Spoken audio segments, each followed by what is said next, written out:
Assalamualaikum warahmatullahi wabarakatuh. Saya Ebi Ulandari, NIM 1914080031 dari kelas Tadris IPA Fisika B dengan dosen pengampu Bu Dr. Miliarsari, SPD, MSI pada mata kuliah Biofisika. Pada video kali ini, saya akan membahas mengenai biomaterial. Yang pertama yaitu pengertian biomaterial dan hubungannya dengan cabang ilmu pengetahuan. Yang pertama yaitu pengertian dari biomaterial. Biomaterial adalah semua materi sintetik yang digunakan untuk menggantikan atau memperbaiki fungsi jaringan tubuh berkelanjutan atau sekedar bersentuhan dengan cairan tubuh. Kemudian, biomaterial adalah suatu material tak hidup yang digunakan sebagai perangkat media dan mampu berinteraksi dengan sistem biologis. Kemudian, instrumen atau biomaterial tidak akan menggantikan atau memperbanyak fungsi dari jaringan tubuh, dikarenakan biomaterial hanya untuk memperbaiki tubuh yang rusak. Selanjutnya, hubungannya dengan cabang ilmu pengetahuan. Yang pertama yaitu bidang biomaterial didesain untuk memberikan pemahaman dan pengajaran di bidang fisika, kimia, biologi, dan material juga dengan berbagai bidang dari teknik secara umum seperti matematika. Cabang ilmu lain seperti matematika, biologi, kimia, dan fisika berkolaborasi dalam membantu menciptakan biomaterial dalam bidang medis. Selanjutnya yaitu mengenai sejarah biomaterial. Latar belakang dari adanya biomaterial merupakan ide untuk menggantikan organ manusia yang rusak dengan menggunakan material tak hidup. Kemudian pemanfaatan biomaterial ini telah ada sejak dari 2000 tahun yang lalu, dimulai dari bangsa Romawi, Cina, dan Aztec. Kemudian, peradaban kuno tercatat menggunakan emas untuk perawatan gigi. Nah, ini adalah contoh penggunaan biomaterial pada zaman kuno yang digunakan untuk perawatan gigi. Selanjutnya yaitu fungsi biomaterial pada tubuh, yaitu sebagai pengganti bagian tubuh yang rusak, berperan dalam proses penyembuhan, memperbaiki fungsi tubuh, membantu diagnosa dan perawatan, memperbaiki kualitas hidup sehingga menciptakan taraf kesehatan yang lebih baik. Kemudian selanjutnya persyaratan biomaterial yang dapat digunakan dalam tubuh. Yang pertama, pemilihan material untuk implan. Syaratnya yaitu material harus biocompatible, yaitu materi harus dapat menyatu dengan tubuh. Jangan sampai terjadi penolakan dari tubuh terhadap material yang diimplan. Kemudian selanjutnya material tahan korosi, degradasi, dan keausan. Kemudian biomaterial harus bioaktif, yaitu material implan diharapkan dapat menyatu dengan jaringan ketika telah ditanam di dalam tubuh manusia. Kemudian osteokonduktif, material harus dapat menghubungkan atau sebagai perekatan antara tulang dengan implan. Kemudian klasifikasi biomaterial dan kegunaannya.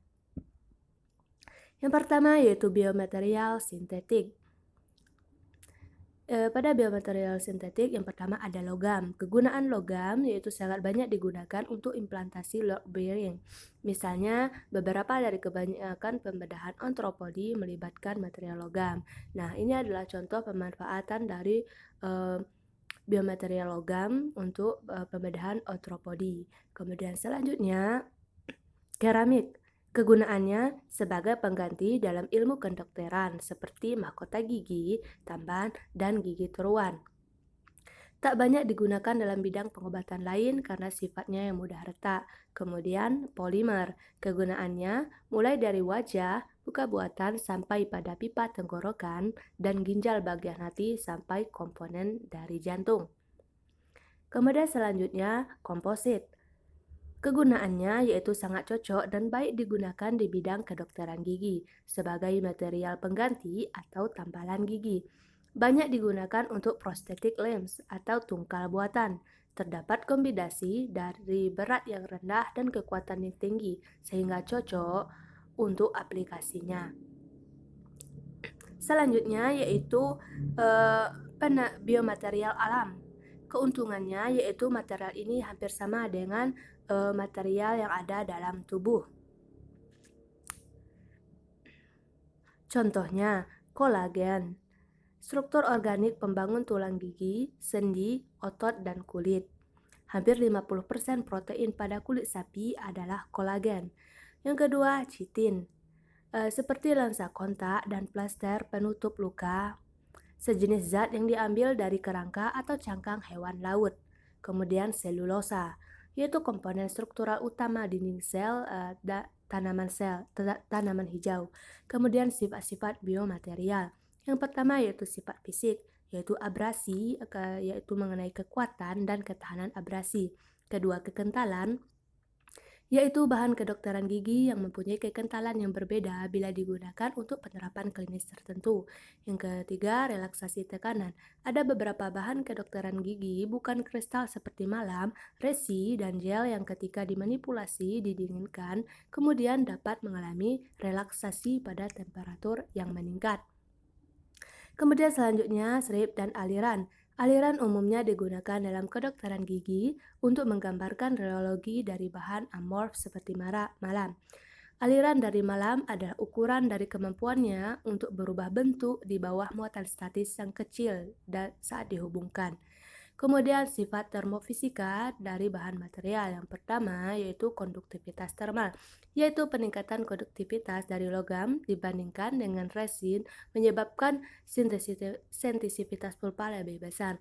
Kemudian difusi termal, yaitu pengendalian besarnya waktu perubahan temperatur begitu panas melewati suatu bahan. Yang ketiga, koefisien ekspansi termal, yaitu sifat termal yang juga penting bagi dokter gigi ini adalah perubahan panjang per unit panjang asal dari suatu benda bila temperatur dinaikkan. Selanjutnya, yaitu sifat mekanik, yaitu satu, kekuatan, kemampuan bahan untuk menerima tegangan menyebabkan bahan menjadi patah. Kekuatan ini tergantung pada jenis pembebannya. Kemudian selanjutnya kekerasan, yaitu kemampuan bahan untuk tahan terhadap penggoresan, pengikisan atau abrasi, indentasi, atau penetrasi. Selanjutnya yaitu kekenyalan, yaitu atau elastisitas, kemampuan bahan untuk menerima tegangan tanpa menyebabkan terjadinya perubahan bentuk yang permanen setelah tegangan dihilangkan. Kemudian kekakuan, yaitu kemampuan bahan untuk menerima tegangan atau beban tanpa mengakibatkan terjadinya perubahan bentuk atau defleksi. Kemudian plastisitas, kemampuan bahan untuk mengalami sejumlah plastis tanpa mengakibatkan terjadinya kerusakan. Keenam, ketangguhan, yaitu kemampuan bahan untuk menyerap sejumlah energi tanpa mengakibatkan terjadinya kerusakan. Yang ketujuh, yaitu kelelahan, yaitu kecenderungan dari logam untuk patah bila menerima beban yang berulang atau dinamik yang besarnya masih jauh di batas kekuatan elastiknya. Kemudian grip, yaitu kecenderungan suatu logam untuk mengalami deformasi plastik yang besarnya merupakan fungsi waktu. Selanjutnya yaitu kelebihan dan kekurangan biomaterial. Yang pertama, biomaterial logam. Adapun kelebihan dan kekurangannya yaitu kelebihannya kuat, keras, dan tangguh, merupakan konduktor panas dan listrik yang baik, bisa bersifat magnetik, mudah dicairkan atau dipanaskan sehingga mudah dibentuk dan dicetak. Kemudian kekurangannya, yang pertama mudah korosif, lalu mudah menyerap listrik, mudah beradu dengan benda lain, lalu fraktur atau patah, dan mahal. Selanjutnya yaitu kelebihan biomaterial polimer. Kenyal dan elastis, lebih akurat dalam percetakan, waktu penyimpanan bisa tahan lama, lebih mudah dibentuk dalam percetakan, tidak mudah robek.